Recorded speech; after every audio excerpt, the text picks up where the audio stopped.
Historias e historietas. Especial 17 de agosto. Seamos libres, que lo demás no importa nada. General San Martín. Conferencia especial del doctor Pablo Schurman sobre las ideas políticas de nuestro libertador. Gracias por responder a esta invitación a la conferencia del doctor Pablo Schurman, a quien le agradecemos también su predisposición para estar esta noche en medio de nosotros, y agradecemos a todos su presencia. Pablo es nacido en Rosario, está casado con María Eugenia y es padre de 3 hijos. Un revolucionario total, ya a esta altura de la vida, como dirían, esto es revolucionario. Abogado por la UNR y doctor en Ciencias Jurídicas y Sociales por la Universidad Católica Argentina. Es profesor adjunto de Historia Constitucional Argentina en la Facultad de Derecho de la UNR y profesor titular de Ética de la UCA. Y, como todos lo conocemos, también ha sido difundido en la publicidad del encuentro, es el creador del canal de YouTube de Mates con Historia. Así que, bueno, aprovechando esta ocasión que lo tenemos en medio de nosotros, dejamos en presencia de Pablo la conferencia. Bueno, muchas gracias, profesor Escarsoto, Colo, para lo que conocemos hace ex Colo, ya un poco más pasado en años. Veo muchos rostros de muchos años, valoro la presencia, les agradezco, me siento muy honrado. Muchas gracias por la invitación, a las organizaciones que lo han ideado y en particular a otro amigo de muchos años, el hoy diputado nacional Nicolás Martínez. Bueno, nos convoca una figura emblemática, lo tenemos aquí atrás, el general José de San Martín, ¿no? Este año va a pasar un poco desapercibido, porque como el 17 de agosto cae sábado, entonces no se traslada, no hay fines turísticos que valgan, entonces va a pasar desapercibido. Vamos a escuchar quizá los discursos de ocasión, ¿no? Los discursos de ocasión. A mí me parecía importante profundizar un poquito en su figura. No tanto los datos biográficos, que los doy por sabidos, que son accesibles, pero un tema que es el que motiva el título que yo sugerí para la charla: San Martín, genio militar sin ideas políticas. Es una pregunta. Genio militar, pero sin ideas políticas. ¿Por qué este título? Porque hay una corriente historiográfica que es la que tiene por autor principal, uno de ellos, por lo menos el más eminente, a Bartolomé Mitre, ¿no? Bartolomé Mitre fue muchas cosas, fue político, fue militar, no tan exitoso como San Martín, porque nunca ganó una batalla. Bueno, pagó, sí, pero hay mucha duda sobre esa victoria mitrista. Fue poeta, fue traductor, pero fue historiador. Fue historiador. Yo creo que su verdadera vocación fue la historia. Claro, fue historiador, y como todo historiador le da una impronta, su obra tiene un sesgo ideológico. Y él tuvo la particularidad de que escribe, acá me traje el primer tomo de su Historia de San Martín y la Emancipación Sudamericana. Esta es una edición, la saco en raras ocasiones, esta ocasión lo ameritaba, porque es una edición de 1887. Se darán cuenta que si uno la va abriendo es como que se va desarmando. Entonces lo traje como para fundar lo que yo voy a afirmar ahora. Son 3 tomos, los he leído. Mitre tenía una particularidad: él hace 2 grandes biografías, la de San Martín y la de Belgrano. Y al hacer la biografía de los biografiados, hace la historia argentina, es decir, relata la historia argentina. es el primero que la hace de modo sistemático, es una obra muy completa, para los que, no es mi caso, pero para los que tienen un interés por la cuestión militar, estratégica, están todas y cada una de las batallas, con croquis, con datos, en fin, una obra muy documentada en ese sentido. Mitre toma contacto, es quizá el primero que logra acceder al archivo del general San Martín, los papeles, ¿no? su archivo, su biblioteca, que le concede el permiso su hija, Mercedes. Pero claro, la particularidad, vieron que hay un dicho que, digamos, uno puede mentir de modo alevoso, ¿no? Uno puede relatar una falsedad, una falacia, pero hay un modo más elegante de mentir, que es contar verdades a medias. Contar verdades a medias es un modo de mentir. Es un modo de mentir. Y si uno lee la obra de Mitre, uno saca una conclusión,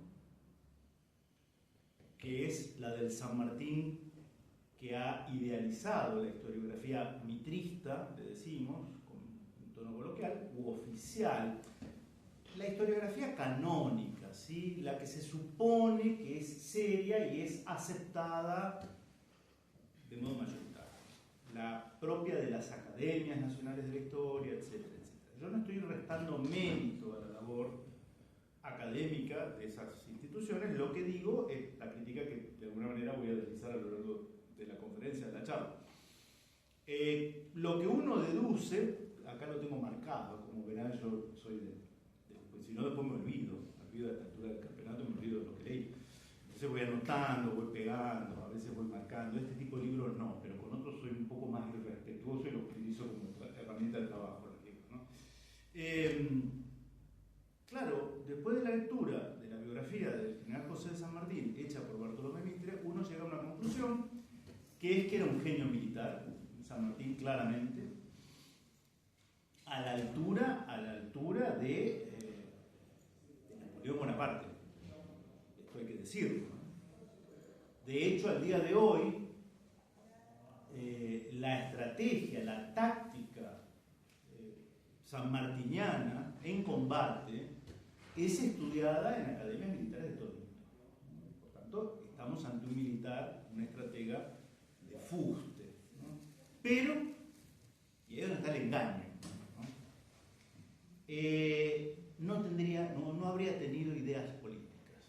Era un militar, comillas, profesional, que no se metía en política, no hacía política, ¿no? Y acá es donde surge la duda. Yo siempre le digo a mis alumnos, en el grado de abogacía, cuando parto la clase de historia, a veces la historia también pasa por formularnos preguntas que son razonables, ¿no? Es decir, lo primero es una duda razonable, una pregunta que a uno le surge, ¿no? Y entonces esto es lo que motiva un poquito estas reflexiones de mi parte. ¿Cómo puede ser que un hombre que va a desembarcar en marzo de 1812, junto con otros militares americanos, en el puerto de Buenos Aires, son recibidos por las autoridades políticas de entonces, Revolución de Mayo, ¿sí? El primer triunvirato, particularmente su secretario, Bernardino Rivadavia, vamos a volver sobre él, es quien le encomienda la tarea de organizar un regimiento de granaderos, en vista a las últimas técnicas incorporadas para la creación de esos cuerpos, ¿no? Militares, los granaderos, a caballo particularmente, a raíz de los últimos acontecimientos bélicos que estaban transcurriendo en ese momento en Europa, ¿no? Y por eso San Martín va a copiar el modelo que él había visto, que era el de los granaderos franceses, ¿no? Al célebre regimiento de granaderos a caballo, hoy General José de San Martín, escolta presidencial, dicho sea de paso. Entonces, ¿cómo puede ser que ese hombre que inicia su contacto con la realidad política del Río de la Plata va a contraer matrimonio con una dama de la sociedad porteña de entonces, se va a relacionar, por tanto, con su suegro, en fin, la sociedad porteña, y en 1813, pocos meses después, inicia su campaña, ¿no? Su campaña, que va a tener un hito fundamental a 30 kilómetros al norte de Rosario, de San Lorenzo, y llega hasta, 10 años después, a la célebre conferencia en Guayaquil con Simón de Bolívar. ¿Cómo es posible que, habiendo tomado contacto con todas las realidades políticas, sociales, culturales, de esos pueblos de la América más profunda, no se quedó en el puerto de Buenos Aires, conoció la América criolla, profunda, provinciana, diríamos nosotros, no haya tenido opiniones políticas? Ahí hay gato encerrado, diríamos en criollo, ¿no? Ahí hay algo que Mitre evidentemente vio y no quiso contarnos. No quiso contarnos. ¿Por qué? Bueno, porque Mitre sabe que en esa historia que él está escribiendo, de modo ya, a modo de primicia, y que luego va a pasar a la escolaridad y los sistemas educativos y los manuales, etc., tiene que dar una impronta que sea funcional en la medida de lo posible al proyecto político del cual él es protagonista, de haberse consolidado luego de dos batallas decisivas: la batalla de Caseros en 1852, derrota de Juan Manuel de Rosas, y la batalla de Pavón, sobre todo, que es la que va a protagonizar él, habiendo derrotado a Justo José Urquiza.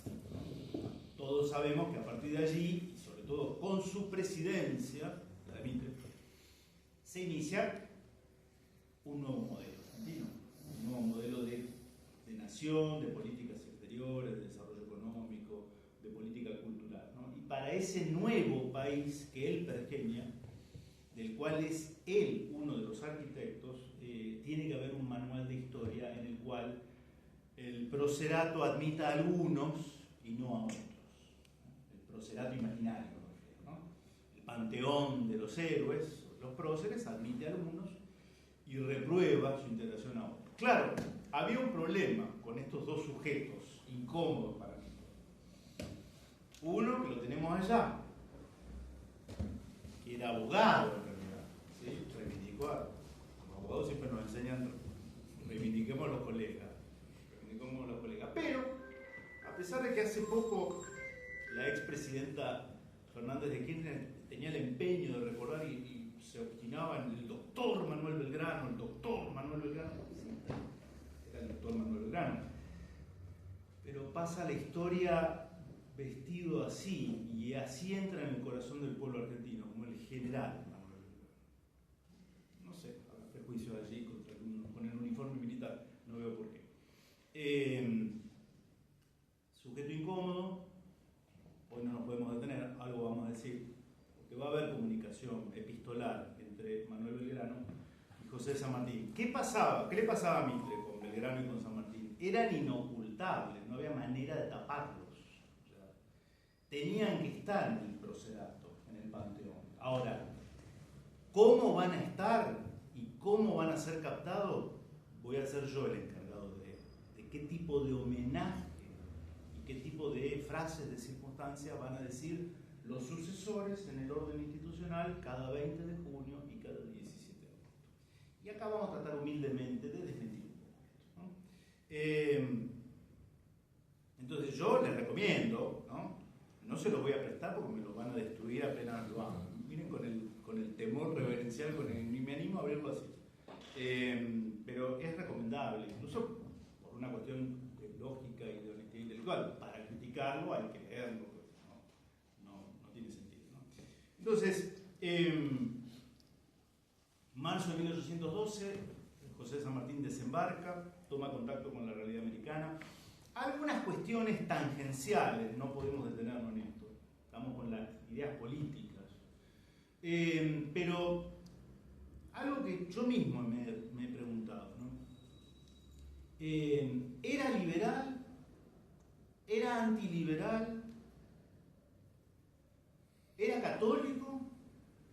¿Era masón? Temas muy... no invento la pólvora. Han sido ya estudiados.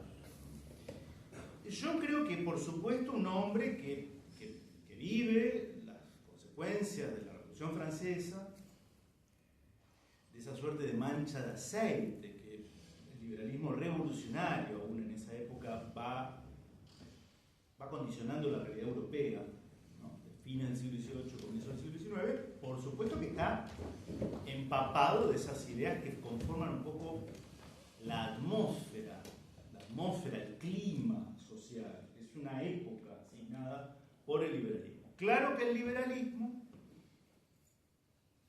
después, a lo largo del siglo XIX, no en 1812, a lo largo del siglo XIX va a mostrar otros aspectos y otras consecuencias, una vez que esté en el ejercicio del poder político de las naciones europeas. Algunos habrán sido consecuencias no previstas o no deseadas, otras posiblemente sí. ¿Él va a cambiar sus opiniones? Bueno, sí, hay cartas de él ya residente anciano en Francia cuando se produce la llamada Primavera de los Pueblos, ¿sí? Hay varias revueltas en el siglo XIX, en vida de San Martín, con San Martín ya instalado en Francia, primero en París, luego en Boulogne-sur-Mer, 1830, 1848. 1848 la cosa se puso brava, en serio, en mucha agitación social, y él en cartas es muy gráfico al expresar que esto se estaba desmadrando. Estoy atribuyéndole un término que él no utiliza, pero la idea, ¿no? Como que esto se les va de las manos al gobierno, que esto ya es el caos, que los logistas y los opinadores y los agitadores se han instalado en todos lados, en fin, marca, quizá por la edad, pero él va a estar lúcido hasta el último instante, una mirada crítica de lo que se había, de las consecuencias que estaba produciendo aquella revuelta iniciada quizá inocentemente con la toma de la Bastilla el 14 de julio de 1789, ¿no? Católico, masón, bueno, ya lo han analizado detenidamente el padre Guillermo Furlong, por ejemplo, un cura jesuita nacido en Arroyo Seco, ¿no? Y historiador, un gran historiador, que lo ha analizado categóricamente. A lo mejor él hace mucho hincapié, el padre Furlong, de que él cumplía con todas las expectativas que se podía esperar de un católico bautizado a comienzos del siglo XIX. Entonces mucho hincapié en que se casó por iglesia y que participaba de la novena de la Virgen, no sé qué advocación.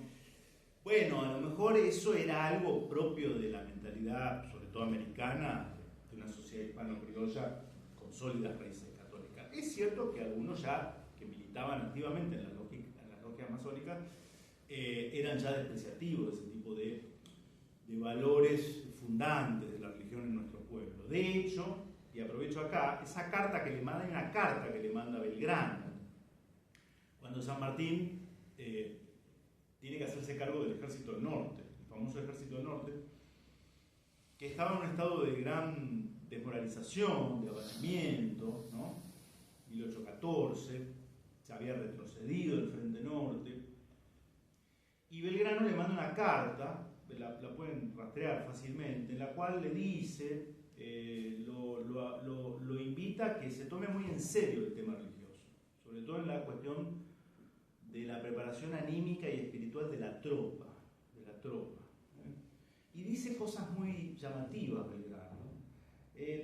Estarán los que se van a reír de usted, como diciendo, lo van a tomar en sorna, de que usted le haga rezar el rosario, rezar el ángel al caer la tarde, que les ponga el escapulario de la Virgen del Carmen cuando estén por enfrentar la aventura del cruce de los Andes. Algunos se van a reír. Usted hágalo, porque eso le hace muy bien a la gente. Y no se olvide nunca de que usted es un general católico, es un militar católico, ¿no? Belgrano, sabemos, era un hombre muy devoto, ¿no? San Martín yo creo que va a tomar muy en serio los consejos de Belgrano. Él ya empieza a distinguir, ¿no?, quién es quién de los que se le acercan, ¿no?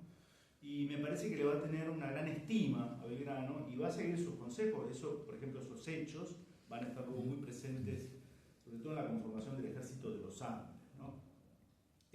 Para no irme por las ramas, el 8 de octubre de 1812 ocurre un acontecimiento que es un golpe militar, ¿no? Porque esa madrugada aparecen en la Plaza Mayor los regimientos, ¿no?, a cargo de José de San Martín y de Carlos María de Alvear, otro a quien introducimos acá, porque había venido con él en ese barco, ¿no?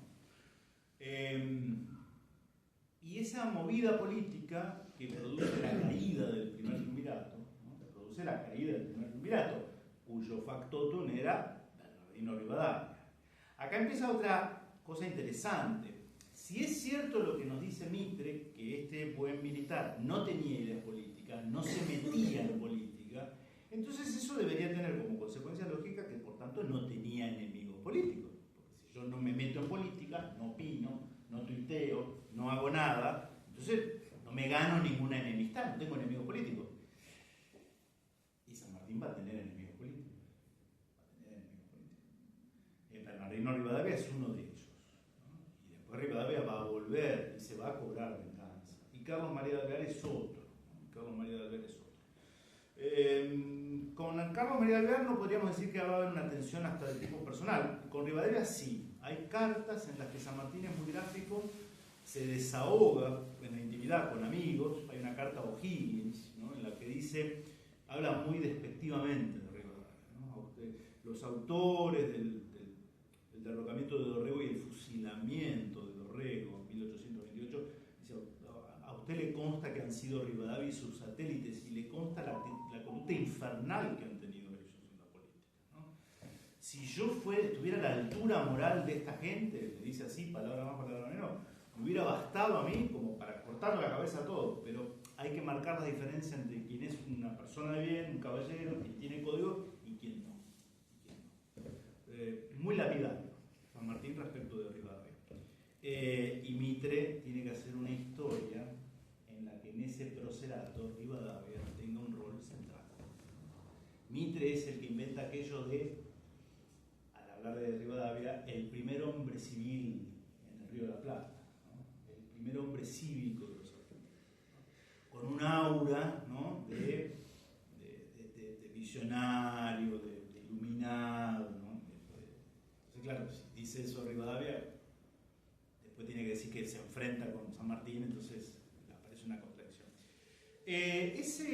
Ese golpe, esa revolución de octubre de 1812, se hace con una motivación muy concreta, que es la designación de un segundo triunvirato, que tiene una misión que se le encomienda por escrito. Esto no fue una charla en la galería del Cabildo, ¿no? O en el patio del Cabildo, no, se dejó por escrito. El segundo triunvirato tiene que finalmente pedirle a las provincias que manden sus representantes, que se constituyan en una asamblea o en un congreso constituyente, y en la invitación que se hace a las provincias para que manden representantes, está bastante clara la idea de que ese congreso va a tener por fin, o por objeto central, declarar la independencia y, consecuentemente con esto, sancionar una constitución, ¿no? Si nos vamos a declarar independientes, nos vamos a constituir políticamente como un Estado soberano, tenemos que tener una constitución que nos rija, ¿no? Esto es la famosa asamblea del año 13.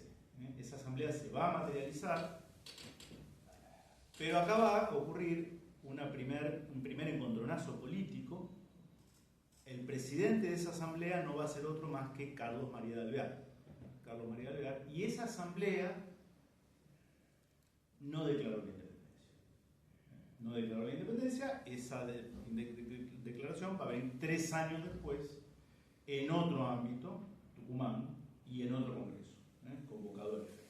Entonces, esa asamblea, que según la historia de Mitre fue, ¿se acuerdan, no? La libertad de vientres, la supresión de los títulos de nobleza, la destrucción de los elementos de tortura utilizados en los tribunales inquisitoriales, en fin. Soy de los que creen que eso fue hecho más por cosmética, ¿no? Por cosmética, para ocultar la fenomenal omisión que va a tener esa asamblea, que es no cumplir con el anhelo de los pueblos, que era la declaración de la independencia y la sanción de una constitución, ¿no? ¿Por qué? Me dirá, ¿por qué? Según se sabe, San Martín va a integrar junto con Carlos María de Alvear la famosa logia de Lautaro. Mitre utiliza la expresión logia de Lautaro. La logia Lautaro, logia de Lautaro. Se ha dicho mucho, ¿no?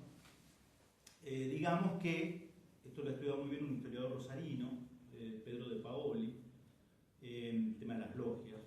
No va a ser la única, no va a ser la última, eran propias de esa época también, porque las logias tenían como finalidad la reunión de quienes tenían ideales o proyectos políticos contrarios al poder, o sea, era la toma del poder, y por tanto estaban obviamente obligadas a actuar en la clandestinidad y bajo un secreto riguroso, porque si yo tengo un plan de ese tenor, bueno, entonces es todo secreto, no hay constancias, más allá de algunas inferencias, más allá de algunas infidencias de algunos, luego en sus memorias, las famosas memorias que luego se van a conocer, ¿no?, de Tomás Iriarte, que era otro de estos militares que venían en la fragata George Canning en 1812, hubo enfrentamientos. Pedro de Pablo lo que dice, no todas las logias eran masónicas.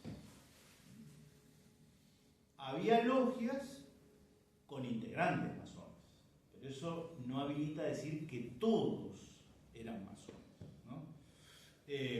Entonces, incluso algunas logias tenían una subdivisión. Parece ser que este era el caso de la logia Lautaro, ¿no? Había una rama de acción política en la que habría estado San Martín y había otra rama más abocada a las cuestiones propias del ámbito masónico. No puedo entrar ahora en mayor detalle porque no viene al caso, pero un poco es la idea que existe según algunos autores. Lo que sí sabemos es que va a haber en el seno de la logia un enfrentamiento político entre San Martín y Alvear, ¿no? San Martín y los que lo siguen quieren que se cumpla el objetivo de declarar la independencia y sancionar la Constitución, y Alvear sostiene que no es el momento para hacer ese paso, para dar ese paso, y ahí se produce evidentemente un choque porque le deben haber reprochado, pero escúchame, para eso salimos con la tropa el 8 de octubre de 1812. ¿O no salimos para eso? Para eso sacamos la tropa a la calle y le pusimos un triunvirato que andaba dándole vuelta al tema, ¿no? No sabemos si esto primero se decide en el seno de la logia y se traslada luego al ámbito de la asamblea. Lo cierto es que la asamblea va a estar presidida por Alvear y San Martín pierde en términos políticos. Y porque esa asamblea no declaró la independencia y por supuesto no va a sancionar la Constitución. ¿Qué hace San Martín? A los pocos días se aboca a sus planes militares. Finalmente era lo que le habían encomendado y viene con su regimiento recién formado y todo el itinerario que más o menos sabemos. Nosotros los rosarinos, por una cuestión de cercanía, sabemos 3 de febrero de 1813, acá en la ciudad de San Lorenzo, el famoso combate. No fue una batalla épica, no fue algo, digamos, de horas, de muchas bajas, fue un combate. Algunos incluso hablan de que técnicamente tampoco fue un combate, fue una escaramuza, algo muy menor. Bueno, lo cierto es que fue una victoria, ¿no? Fue una victoria muy simbólica, de mucha carga simbólica, y eso le dio también un poquito, en términos políticos, diríamos, de modo descriptivo, una suerte de aval a José de San Martín, ¿no? Aval en lo que tenía que acreditar que era una persona competente, que era dedicarse a la guerra, ¿no? Y él sigue, bueno, el episodio del Ejército del Norte, esta suerte de reemplazo de la figura de Belgrano, pero termina instalándose en un lugar en el cual todavía hoy se nota que le guardan mucho cariño, mucho respeto, mucha unción, que es en Cuyo, ¿no? Uno va a Mendoza, fundamentalmente, y se nota la presencia, no solo por la imagen que a uno le viene, ¿no?, el Cerro de la Gloria, ¿no?, muy lindo dicho sea de paso, sino porque él va a ser ahí, el cargo técnico va a ser teniente de gobernador, o sea, va a ser un político en funciones, ¿sí? Un político en funciones. Se tiene que encargar de las cuestiones de la política regional, lo que implicara salubridad pública, educación, pertrechos, servicios, etcétera, etcétera. Y parece ser que dejó un buen recuerdo. Un recuerdo, ese San Martín gestor o gerenciador de la cosa pública. Y ahí se da una situación. Yo siempre digo, bueno, ¿cómo podemos darnos cuenta si Alvear, si San Martín eran masones? la masonería en ese momento va a ser claramente un instrumento al servicio de la diplomacia británica. Acá introducimos a un actor internacional de peso en ese momento, interesado en, por supuesto, sacar ventaja de lo que saliera de ese proceso de disolución del Imperio Español. El Imperio Español desaparecía, ¿no? Más allá de que nos guste o no, pero es un hecho histórico, y el surgimiento de nuevas entidades políticas. Siempre la diplomacia británica va a apostar, siguiendo el viejo aforismo romano, divide y vencerás, a que esas nuevas repúblicas independientes, en lo que había sido la América Española, no lograran, sí va a fomentar o ve con buenos ojos la desvinculación política con la madre patria, con España, pero va a tratar y va a estar muy atenta, esto está documentado, esto fue así, esto se va a ver muy claramente, siguiendo la línea de los que le van a hacer la vida imposible a San Martín, Alvear, Rivadavia, Gregorio Tagle, más adelante, en fin, los miembros de la logia que ya lo iban anotando sus desplantes. Debe haber sido un tipo con una estampa, yo me lo imagino, ¿no? Trato de imaginármelo un tipo en esas discusiones, a puerta cerrada, ¿no? Y entonces esta gente debe haber estado tomando nota, ¿no? Claro, no podían luego parar un poco, de alguna manera, aquel al que ellos mismos habían creado o le habían dado alas, pero que se les estaba insubordinando en términos de acatar ciegamente las decisiones tomadas en ese recinto a puerta cerrada, ¿no? Cuando él percibe que en la actitud de Alvear lo que se esconde es ser el ejecutor local de las políticas exteriores del Foreign Office, la política exterior británica. Entonces, a veces juego con esto y bueno, ¿cómo podemos finalmente darnos cuenta? ¿Quién era quién? Si esto era tan secreto, si no quedaron huellas, si no hubo documentación, no hay un WhatsApp, no hay un video que se haya viralizado, no hubo un escribano dando fe de que en la reunión de tal día, en tal domicilio, en la logia de los caballeros racionales, o como fuere, tomó la palabra José de San Martín y dijo, 2 puntos. Ese tipo de pruebas no existen porque es imposible, ¿se entiende? Pero podemos hacer inferencias. ¿Cuáles? Bueno, ¿qué hizo cada uno de ellos luego cuando le tocó ejercer el poder, ¿no? Es algo que uno puede... Y lo que va a hacer Carlos María Alvear, su directorio, va a ser director supremo, su directorio dura 3 meses. 3 meses. Enero a abril de 1815. Censuró diarios en Buenos Aires, los diarios opositores, fue un crápula en términos de derechos cívicos, ¿no? Y no tuvo mejor alternativa, mejor idea que a través del ministro de Relaciones Exteriores, Manuel José García, enviar 2 misivas. Una iba directamente al primer ministro británico, Lord Castlereagh, en el cual decía, esto después se hizo público, ¿no? para escándalo de la opinión pública, en el cual a Carlos María Alvear ofrecía estas provincias en protectorado a su majestad británica.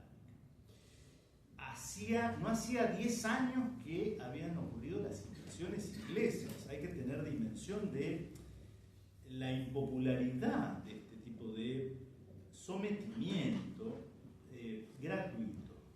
¿Por qué? Bueno, porque él claramente ya veía, Alvear me refiero, que había una pugna interna en la cual al modelo que él representaba de los intereses de la ciudad, puerto, aduana, así todo con guión, ciudad, guión, puerto, guión, aduana, para beneficio de una clase de esa ciudad. Acá siempre hago la salvedad, yo cuando digo porteños no me refiero al gentilicio que engloba a todos. No, nos referimos a ese sector, ¿no? Representado por Alvear, y luego por Rivadavia, etc. Y luego por Mitre. Y a ese proyecto le salen al cruce los caudillos federales, ¿no? Primero desde la banda oriental, José Gervasio de Artigas. No está acá, había un retrato de don José Gervasio de Artigas que Mitre se encarga de decir que es el padre de la nacionalidad uruguaya. Mentira. Mentira. Fue el padre del federalismo argentino, rioplatense. Argentino, como él decía, yo soy argentino oriental. ¿No? Artigas. Es el primero que se planta frente al proyecto de Alvear y va concitando la adhesión de lo que va a llamarse luego la Liga de los Pueblos Libres, ¿no? Incluida en nuestra provincia, ¿no? Y la Mesopotamia. Entonces, lo de Alvear es para reflexionar, ¿no? Es para reflexionar. A él sí se le dedica, luego, ese fenomenal monumento ecuestre que tiene en Plaza Franco, en el corazón de la Recoleta. En el corazón de la Recoleta, Plaza Francia, frente al cementerio, casi sobre la Avenida del Libertador, hay una fenomenal estatua ecuestre, es la más grande del país, a Carlos María Alvear. A Carlos María Alvear. Hasta entrado el siglo XX, en los que aparecían en las estampillas postales, que era un modo también de homenajear indirectamente, eran Rivadavia, Alvear y Moreno. Rivadavia, Alvear y Moreno. No aparecía San Martín. Y la hoy llamada Avenida del Libertador General San Martín, los que vamos desde las provincias del norte a Buenos Aires solemos entrar por ahí, ¿no? Esa avenida enorme, ¿no? Avenida del Libertador General San Martín se llama desde 1950. Cuando Juan Domingo Perón, al centenario de la muerte de José de San Martín, le cambia el nombre. ¿Cómo se llamaba antes? Avenida Alvear. Hubo ahí un acto de justicia, ¿no? La avenida del Libertador de hoy era la avenida Alvear, durante 80 años. Bien. Llega el Congreso de Tucumán y, voy acelerando un poquito, acá hay una actitud muy concreta que vincula nuevamente a ambos. En la biografía que Mitre dedica a Manuel Belgrano, la misma táctica que con San Martín. Uno lee la biografía y uno dice, era una muy buena persona. Era como un buen padre, un buen vecino, un buen docente. Pero hay una parte en la que al pasar, Mitre dice algo así como, no sabemos muy bien el episodio, ¿no? Antes de declarar la independencia, los congresales en Tucumán lo citan a Belgrano en una reunión secreta, ¿no? Y le preguntan su opinión sobre la forma de gobierno. O sea, ya estaba decidido que se iba a declarar la independencia. La duda era, bueno, ¿y luego qué somos? ¿República, monarquía? ¿Qué vamos a hacer? Y Belgrano dice, bueno, había vuelto de un viaje a Europa, en misión diplomática, y dice, bueno, ahora en Europa lo que está de moda son las monarquías. Ahora, por la caída de Napoleón. Y entonces se hace constar que él propone para nuestro país la adopción de la forma monárquica.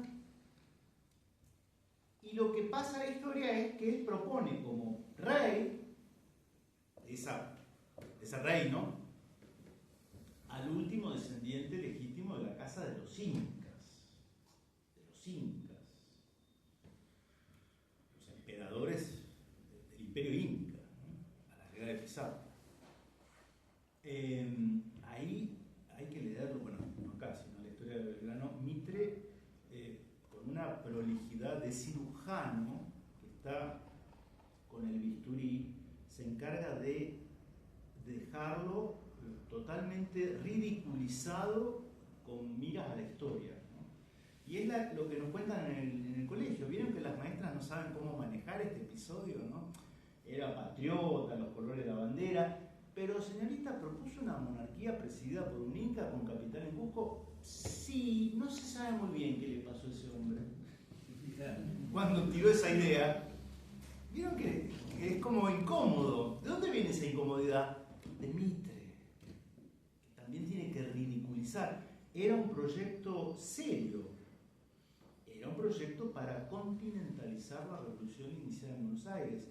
Lo que no le debe haber gustado nada a Mitre, sobre todo a sus mandatarios, a sus mandantes del puerto de Buenos Aires, es que Belgrano siendo porteño, propusiera que la capital de ese reino tenía que estar en Cusco.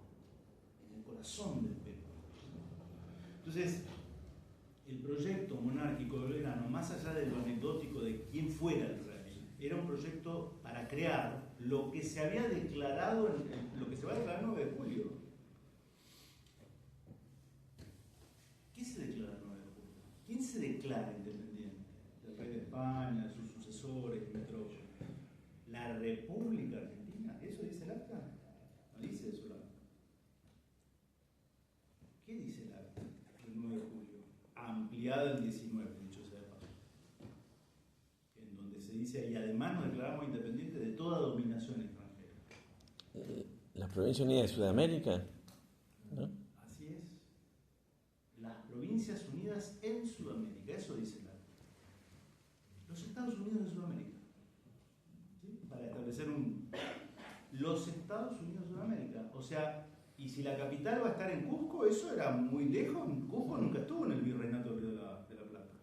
No dice ni la República Argentina, ni la Nación Argentina, ni la Argentina, ni siquiera dice las Provincias Unidas del Río de la Plata. No dice eso. ¿Fue un error? No, no fue un error. Después se lo vació y eso no se concreta. Bien, uno de los entusiastas que apoyan el proyecto belgraniano por escrito es José de San Martín. José de San Martín toma partido. Él aparte estaba interesado como militar en que hubiera una declaración formal de la independencia, porque como militar había algo que le preocupaba y tenía razón. Y dice en carta, sobre todo se cartea mucho con los representantes, los congresales cuyanos en Tucumán, Godoy Cruz y Agustín Maza.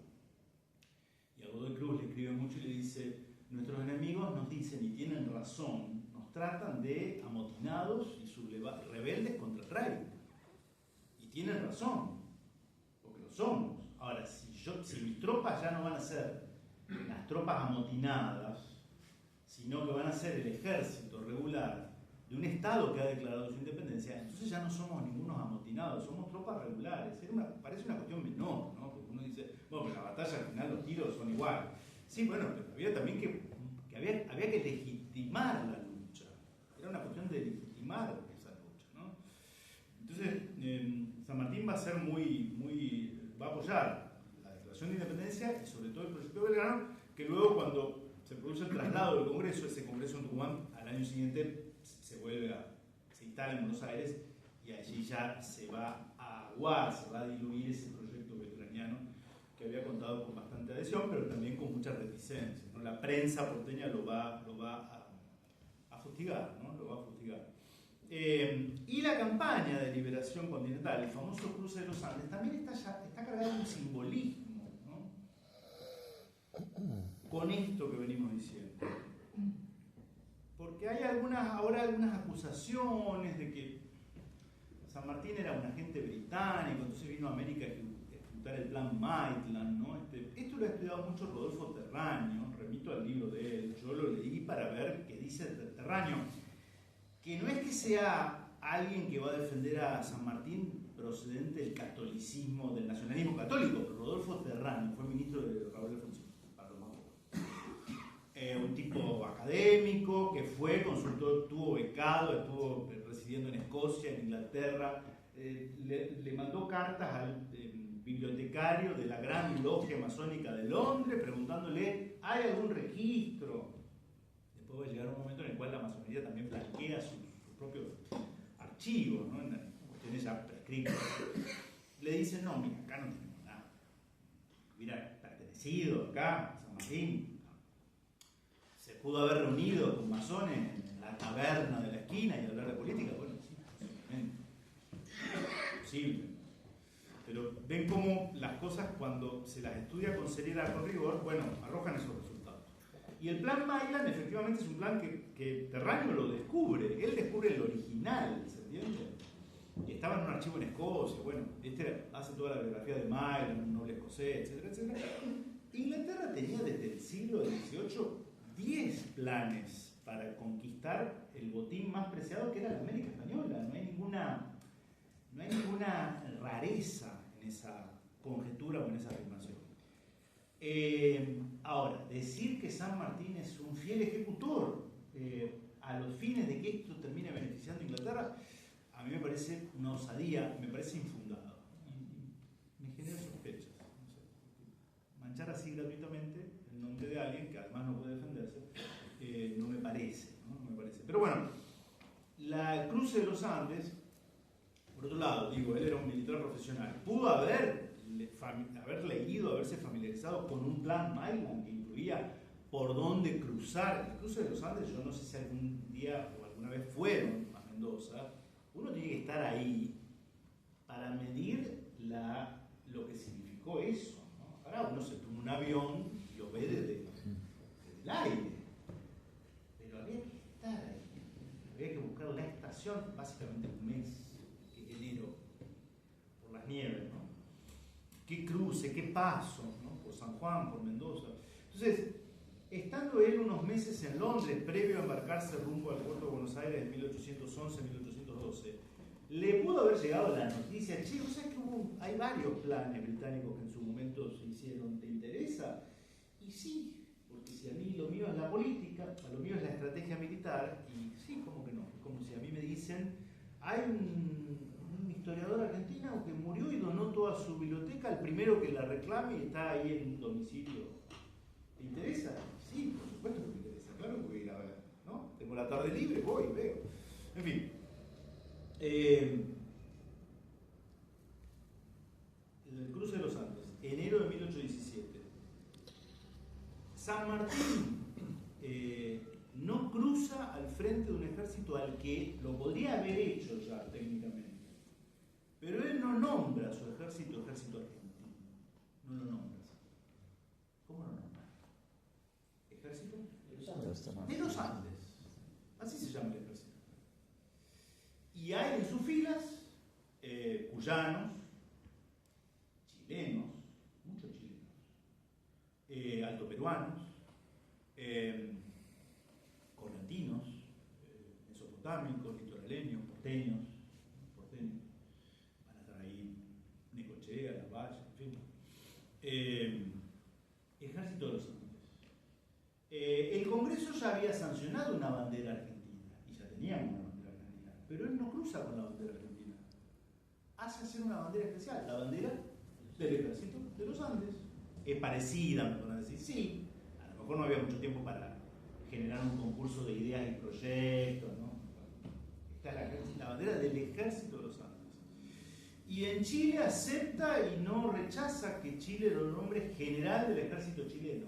Cuando se libera Chile, la independencia de Chile, un acto formal, y el ejército chileno lo nombran a él general en jefe.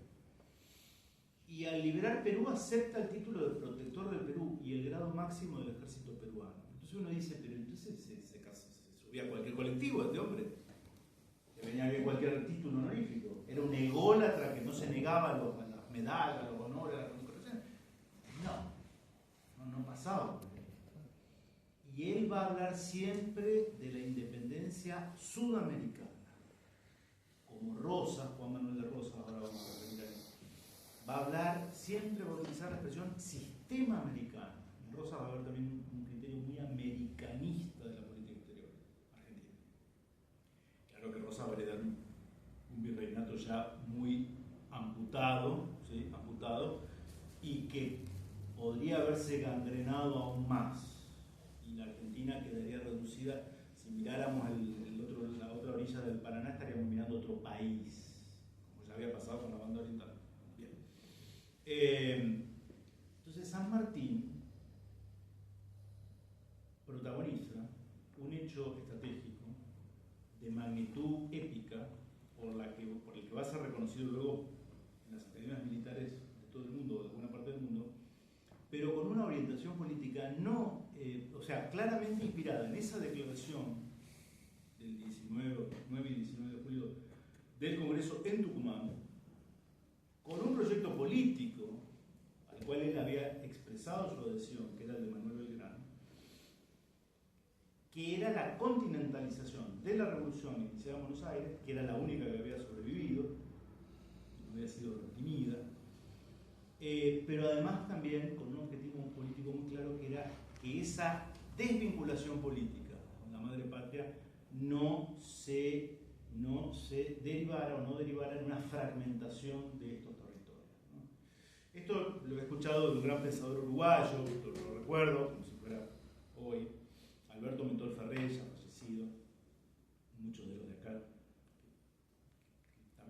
escuchado, lo han leído.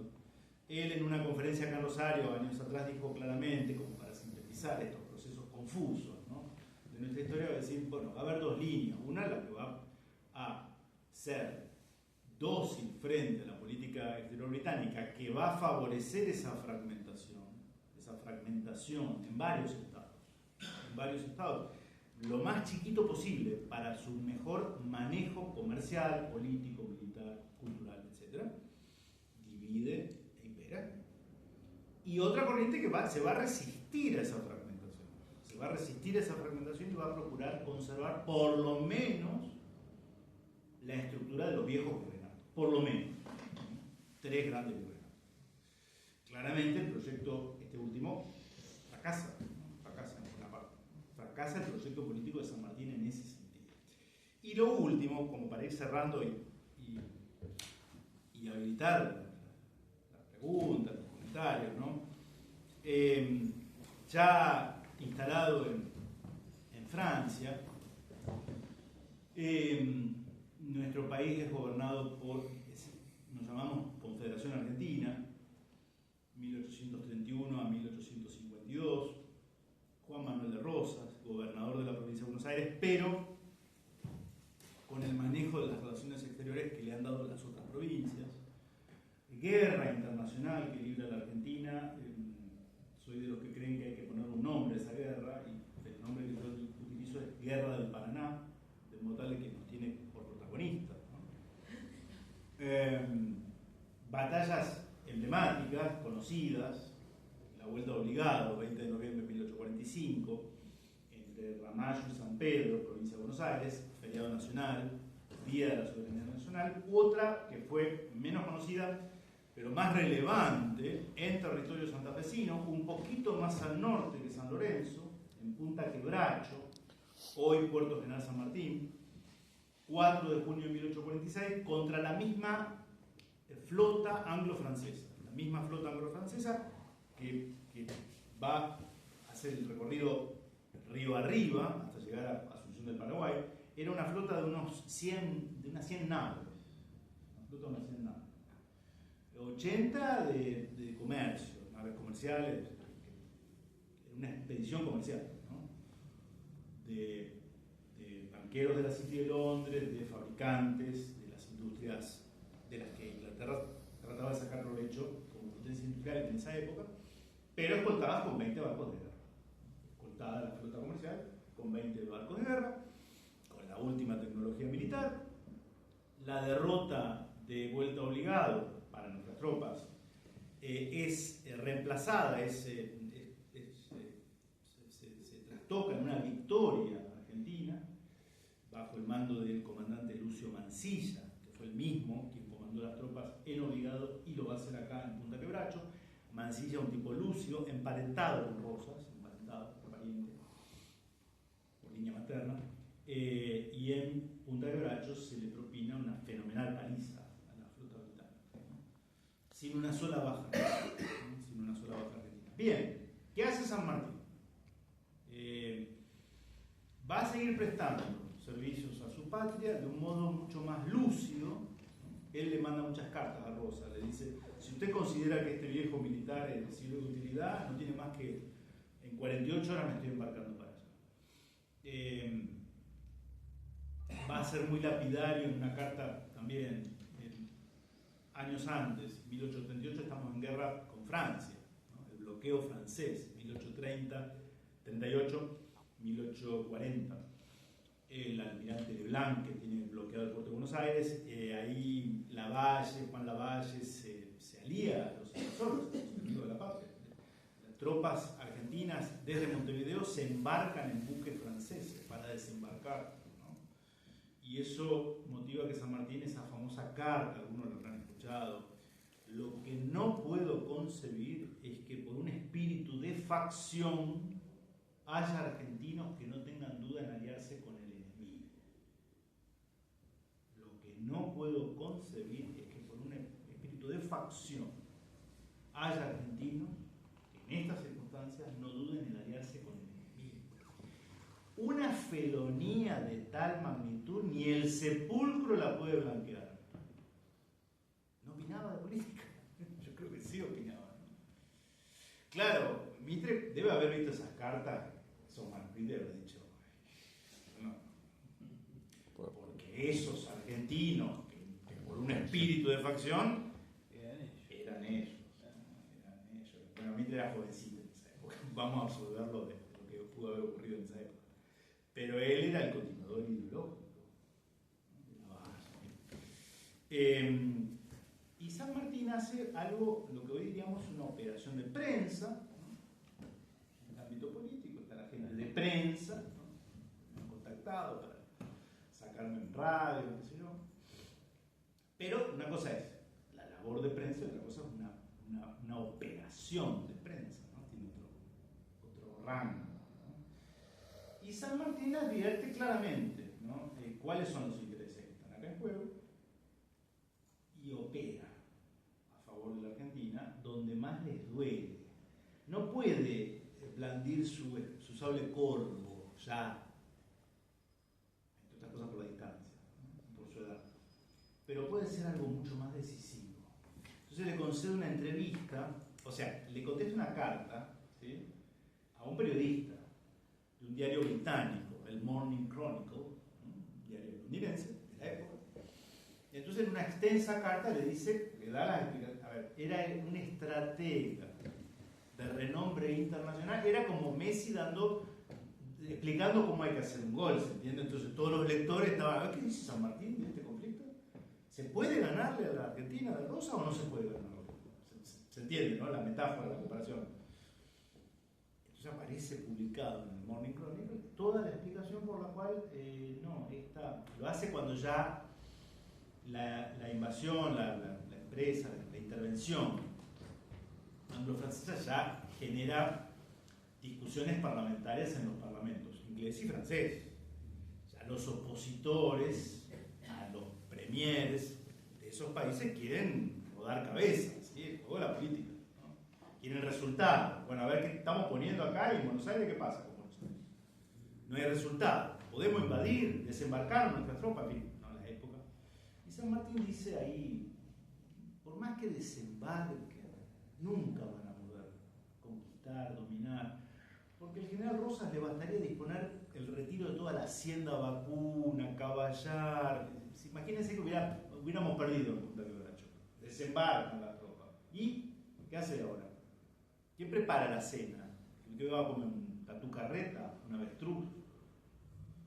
La pradera argentina, la pampa, si uno retira la producción agropecuaria, es la nada, es desierto. Entonces ese artículo que se lee en la City, en los bancos de Londres, en el gabinete, 10 de Downing Street, etc., genera un efecto, ¿no? Como diciendo, che, este tipo que sabe está diciendo que esto no vamos ni para atrás ni para adelante con el tema. Y esto lo estamos pagando todo, ¿no? Siempre el imperialismo británico tiene ese talón de Aquiles, ¿no? Que como todo es business, y bueno, si el business no cierra, entonces, salvo cuando haya una intención estratégica, como es, por ejemplo, el rol de Malvinas hoy en la digresión. El business no son los peñones o los islotes, sino que es el paso estratégico al Océano Atlántico y al único continente virgen que le queda al planeta, no sé por cuánto tiempo, la Antártida, ¿no? Es como un plazo fijo que está ahí, en el Banco de Londres, esperando poder cobrarlo. Y tiene San Martín un gesto cargado de simbolismo político, ¿no? Cuando él en su testamento le lega, le dona, dispone que se le entregue su sable corvo, ese sable icónico. Y además no dice simplemente que le sea entregado al brigadier general Juan Manuel de Rosas, que preside los destinos de la República Argentina, etc. No, explica las razones por las cuales él le deja su sable, ese símbolo que para un militar es como entregar, hablábamos hoy antes de la charla, de lo que es la biblioteca para un historiador, ¿no? Es como el resumen de su vida, es aquello que va a permitir recordarlo cuando él ya no esté, ¿no? Entonces, para un militar, el sable es un poco su espíritu, metafóricamente hablando. Y dice, le será legado el brigadier general Juan Manuel de Rosas, y explica las razones. Por la dignidad con la que ha defendido la integridad de la Confederación Argentina contra las agresiones de los imperialismos, Es decir, hay una explicación y por tanto, creo yo, hay una toma de posicionamiento político respaldando la política, al menos militar, de Juan Manuel de Rosas. Va a haber alguien que con mucha sinceridad, uno de los militares que estaban exiliados, creo que Juan Cruz Varela, no me acuerdo, Florencio, no, porque alguno de los dos hermanos lo habían ya asesinado. Creo que era Juan Cruz Varela, que va a decir en carta, creo que Félix Frías, este gesto es ilevantable, o sea, este hombre nos mató, ¿se entiende? Porque es como hoy, vieron que hoy estamos pendientes de si Messi dice algo, si avala a este gobierno, si critica, claro, porque hay una carga de popularidad en una persona concentrada que sabemos que una definición en un sentido, en otro, o incluso hasta le reprochan los silencios al hombre, ¿se dan cuenta? O sea, el tironeo que hay de intereses sectoriales, bueno, esto pasó siempre, ¿sí? Y Varela dice con mucha sinceridad, esto de negarle el sable corvo al tirano nos mató, o sea,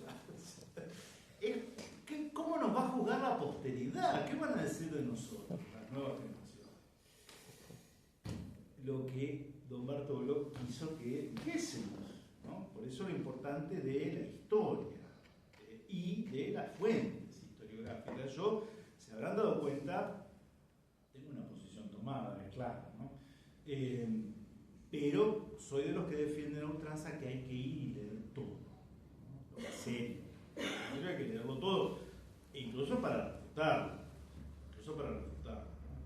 Vivimos en unos tiempos en el que todo es vorágine. A mí me asombra mucho que mis hijos, yo les mando un audio, les juro que no supera un minuto, pero me lo ponen en velocidad. Le digo, ¿vos no sos capaz de escuchar un audio de un minuto? En velocidad normal, un audio de tu padre, así es, sentado. ¿Qué otra cosa tenés para hacer en tu vida? Que no tenés tiempo de escuchar audio. ¿Qué sos, presidente de la República, que no tiene tiempo? Hay una cosa de vorágine y de vértigo, ¿no? Que claro, conspira con que uno diga, bueno, me voy a tomar un mes para leer esto, ¿no? Que son 3 tomos, yo hago siempre una invitación a eso. En Mates con Historia siempre utilizamos la nueva tecnología, pero tratamos también de recopilar autores, sobre todo para profundizar, porque un video de 30 minutos, una charla, una hora, en todo caso es como la picada antes de la cena, ¿no? Uno se queda con ganas de más, se supone, ¿no? Bien, espero haber logrado eso en ustedes y que vayan y profundicen. Y no permitamos que los fines turísticos, que son perfectamente legítimos, nos secuestren los feriados, ¿no? Nos secuestren los feriados. Los feriados están allí para honrar. Yo siempre digo lo mismo. Es como si fuera la fecha, el aniversario del fallecimiento de nuestros padres. No es un día más, pero yo pasaron 40 años, para mí es un día, es el aniversario. Entonces yo ese día lo tengo permanentemente presente. En la medida de lo posible trato de llegarme al cementerio. Sí, una rareza. Yo voy al cementerio. Dejo flores todavía. Y si puedo, ofrezco una misa, o pido que se celebre una misa por su alma. Porque tengo un cariño genuino hacia esas personas, ¿no? Yo no digo que hagamos eso este sábado, pero por lo menos dediquemos una meditación y reflexionemos, al menos para que aquellos que se jugaron el pellejo literalmente no queden en el olvido. Me parece que lo peor que podríamos hacer es eso, ¿no? Y lo mejor que podríamos hacer es recordarlos y también, en la medida de lo posible, imitarlos cada uno en la realidad que le toque, ¿eh? Muchas gracias.